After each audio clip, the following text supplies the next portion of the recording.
We will now open the floor to questions from the media. When called upon, please list your name, your outlet, and in the interest of fairness and time, we'll restrict it to one question and one follow-up. Are there any questions on the floor? Go ahead. Probably for the Minister, Connor Donovan with the Weather Network. I'm just wondering if you can explain a bit more about exactly where this fire guard is being built, and obviously Canmore, I believe, is the main community being protected here, but can you maybe expand on what exactly is being protected when it comes to communities and infrastructure and anything else around here? Yeah, so the fire guard is on the south side of the highway, on the west side of the community, and this fire guard, there will be more work being done further west in the community to the west there too, up against the Banff National Park. So basically, these fire guards are created to be able to reduce the risk of catastrophic wildfire, to make sure that when a fire does come along, that it has a place for the wildland firefighters to battle a fire from. And basically, when we look at the communities that have been burnt in the past, we look at Slave Lake, we look at Fort McMurray, we look at Jasper. Those were all type 5-6 fires that were huge fires that came in quick and were very strong. And we want to make sure that we have fire guards that are up to the task to be able to drive those fires to the ground so that they can be battled on the ground. And I suppose why there specifically? Has there been work done to sort of model what the most likely place a fire might come from, or something like that? Yeah, I guess the winds traditionally come from the west, so that's the first area of protection. But there'd be work that will be done in the future, all up and down the Bow Valley, to make sure that we protect the communities along here. Thank you. Any other questions on the floor? I'd like to ask a question, one question to the Minister and then one to the Mayor, if I could. Sure. First of all, before I ask a question, just a clarification on this. It's $750,000. Is that for completion of these 3 projects that are currently on the table? I mean, Snowbirds Creek, Hardy Heights, and yes, and the cost of these is being mitigated a bit by the value of the timber that comes off. And so that was one thing we wanted to make sure that the people of Alberta get a value from that timber that's being taken off, so that make sure that and the more that we can have that timber mitigate the cost, the more work that we can do across the province. And just looking at this, the expectation is that these 3 projects will be completed by spring. Is that correct? And give us a sense here in terms of what kind of improvement that's going to make for, I don't want to say fireproofing, but just basically creating kind of that safety zone in this area. Yeah, so the plan is to have it done for the spring. I'll have maybe Caitlin come up in a minute to cover that a little more in depth. But again, this is all about mitigation. This is all about making sure that there's protection from the community. When we look at the stands of dense forest and older forest that are around this community, each of them creates a potential hazard, a potential spot for fire to come into the community.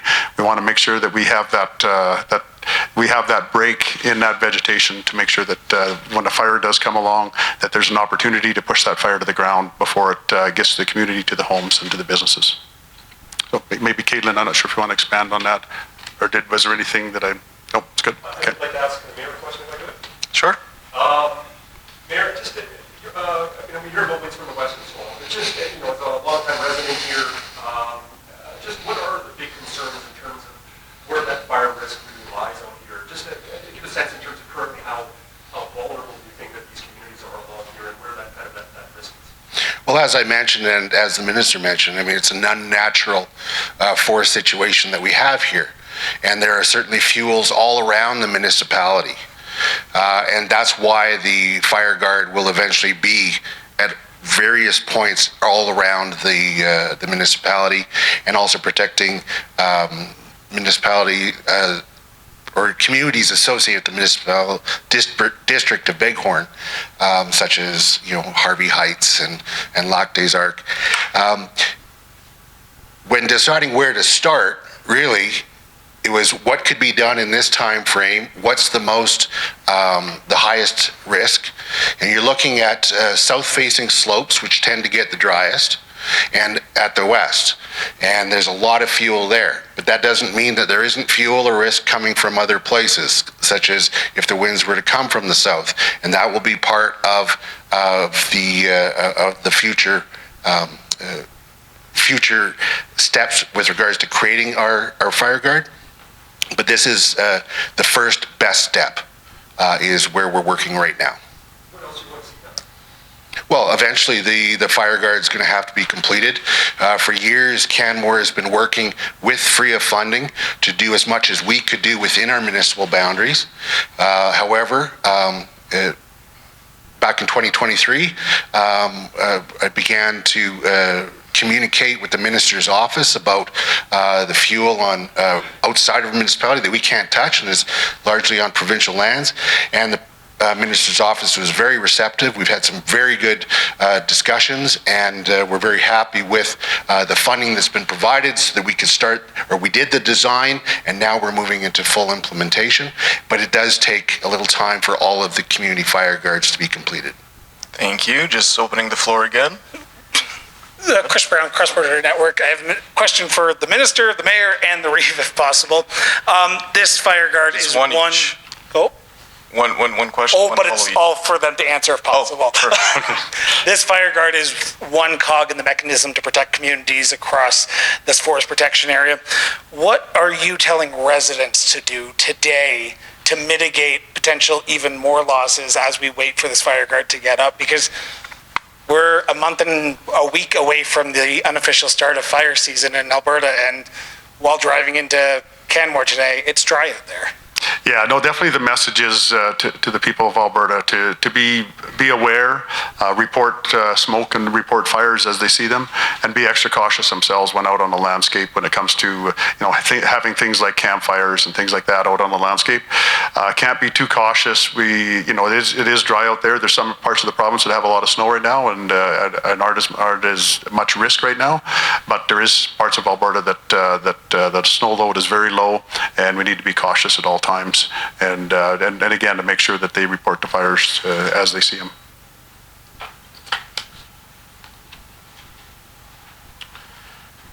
Yes, and for residents, I'd also encourage that people are prepared. On the Town of Canmore website is a emergency management readiness tool that will help people be ready to either go or stay in place depending on whatever emergency should arise in the future. We also encourage residents to sign up with Voyant Alert. We've had a huge uptake. That's going to be the primary source of communication to tell people what they need to do, when they need to do it. Also on the town website is a map containing zones. People should be familiar with their zones. And so between personal preparedness and then the town having taken lots of steps over the last number of years to clear through fire smarting, fuel that's on the floor, as well as creating really in-depth plans and working with our neighbors and other levels of government to make sure that there's the agreements in place to provide assistance. I believe that we are moving ahead well on all the areas that are needed in order to be best prepared to face what emergency faces us, and to respond in a way that hopefully protects people, buildings, and our community.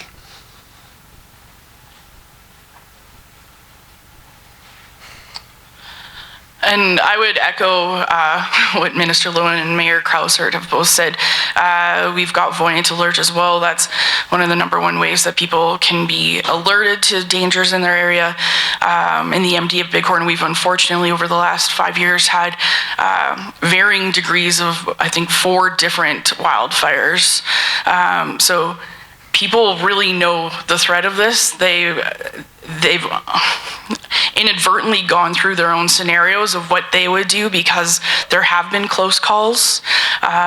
Luckily, we've been able to get them all out. But one of the number one things that I would encourage everybody to do is just to come up with a plan with your household. Make sure you've got a communication open with your neighbors.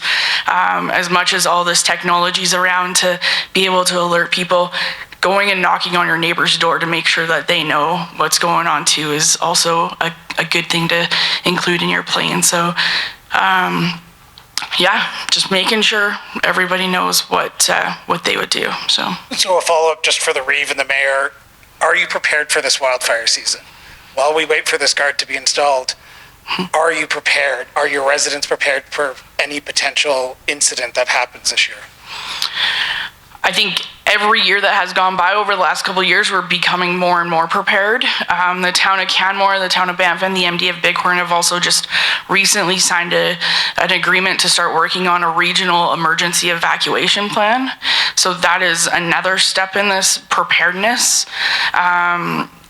We talk about not if, it's a when. So it is at the top of mind at every community meeting that I attend. It's the first thing that everybody wants to talk about is how are we going to deal with this. So I think our municipalities made great strides in the last 3-4 years to make sure we are as prepared as possible. So this fire guard is a really big step in making sure that puzzle's as succinct as we can. So, and being as prepared as possible. Thank you. Yeah, I would say that we are the most prepared that we've ever been. And we will continue to get more prepared as we can do more and more.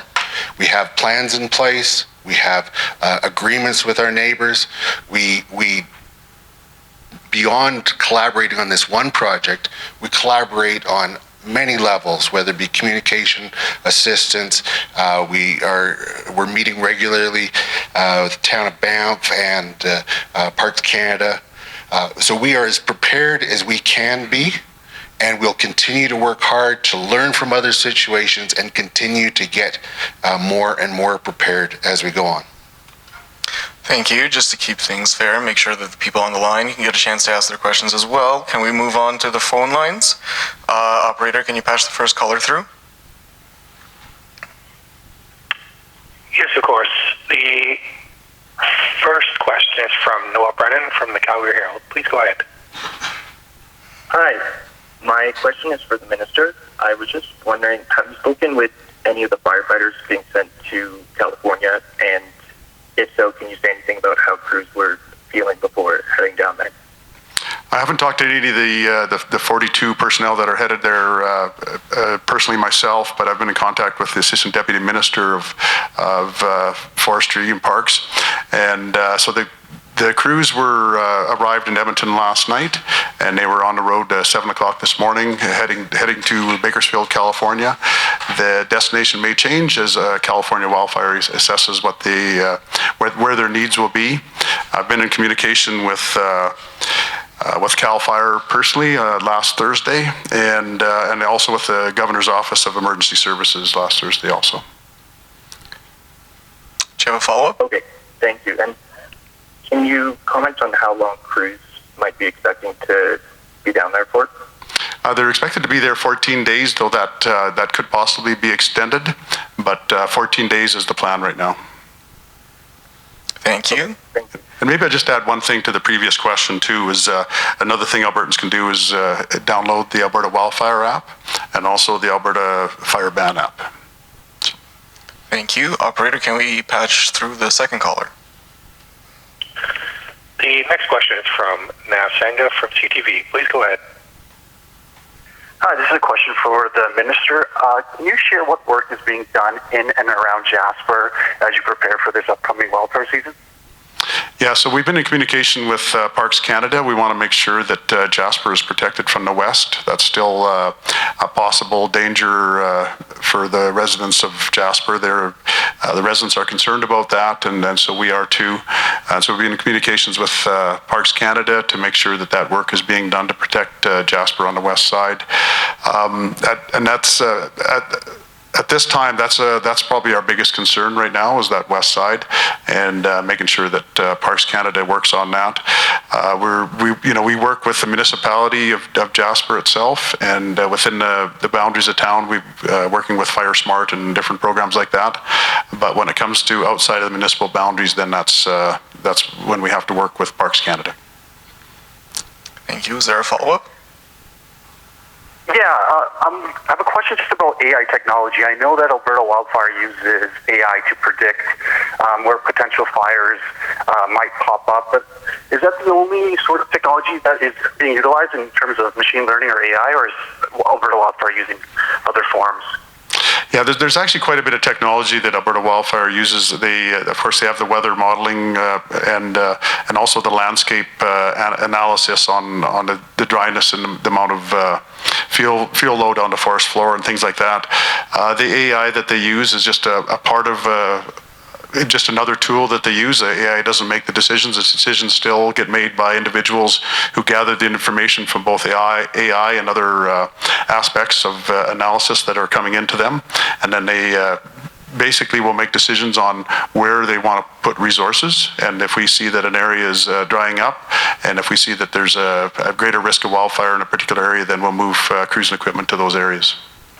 Thank you. And just in the interest of time, just because we are coming up on time, we will do one last question. Are there any other questions on the floor?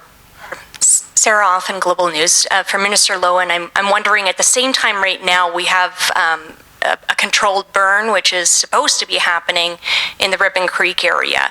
And my understanding is, because we have these wildland crews that are being sent to California, that there are going to be impacts for the work that's being done, the winter work here in Alberta, to try and manage some of the wildfire risks that we're currently facing. Can you talk to me about how you're juggling those resources and how that's going to impact that project in particular? Yeah, so the resources that we sent, the Type 1 firefighters that we've sent, some of them were some of the new hires that we've had for the forest officers, and some of them are the Type 1 firefighters that have been working on the landscape. And so we don't expect it would be, that this will put us behind at all on that. We still have our fire TAC crews that are on the landscape working on, we still have 6 wildfires that we're working on right now. And of course, we're working on the areas like Ribbon Creek for the prescribed burns that we have planned. With Ribbon Creek, we've been working on that one for a couple of years now, and to make sure that we have both the protection to make sure that fire, so we can have a better chance of keeping it under control rather than have it get out of control on us. And so that work will be continuing, and hopefully we'll have a weather window this year that we'll be able to do that. Obviously, with the wildfire situation we've had the last couple of years, we haven't had that window of opportunity to do that.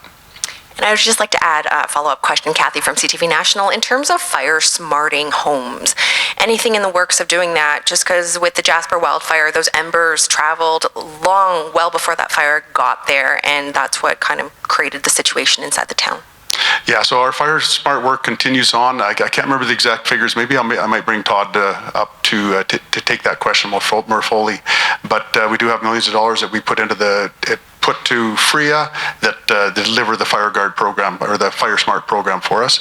And so those are programs that, like you say, are more focused on individual homes, individual communities, and working in tight with those communities. But maybe, if you don't mind, Todd, maybe you can expand on that a little bit as far as the amount of money that we're putting in for Fire Smart in any given year, and the work that's being done. Yes, the provincial Fire Smart program that we've been delivering has been ongoing since about 2016, and in any typical year, we're dispersing in the neighborhood of $5 million a year that goes towards Fire Smart activities, which includes a whole range of activities relative to homeowners, the community at large, and activities similar to Fire Guard construction. We've put over $30 million since the inception of that program into Fire Smart activities, and the program continues on with, of course, support from the Forestry Ministry. I just have one follow-up question just for anybody on the floor. With what's going on in California right now, and Jasper wildfire last year, and all the wildfires that we seemingly get almost every single summer now, and the window of that season stretches, it's much longer now. Is there a sense of more urgency now to get this Fire Guard up and to protect Canmore? Yeah, I think the sense of urgency has always been there as far as protecting our communities. Definitely, I think the the people of Alberta, I think, are more aware now because of some of the situations we've seen, like you say, Jasper, and what's happening in California. I think if we would have tried a fire guard similar to the one we're doing now, maybe 5 years ago, I don't know that there would have been the support, the widespread support for it. And now we see this opportunity to be able to make a big difference when it comes to fire guards. And I guess the other thing we're seeing is we're seeing our forest age. We don't have the fire in the landscape that we had maybe 100 years ago. It was interesting when the Bow Valley group put out the first information on this program, this fire guard program. They put out a picture from I believe the 1890s of this valley, and then a picture of it today, and it's unrecognizable, the difference in the terrain and the amount of forest. And when we look at again, what's happened in the past is we would, if we could go back more than 100 years ago, there would have been fires regularly coming through and cleaning up the smaller brush. Would have been better habitat for wildlife at that time too. We know the First Nations used fire to enhance the wildlife populations in the areas too, and that's something that's been lost over time. And now it's time for us to try to make up that difference and to make the landscape here a little more natural, a little more like it was 120 years ago. Thank you. That's all the time we have for today. Thank you everyone for joining us.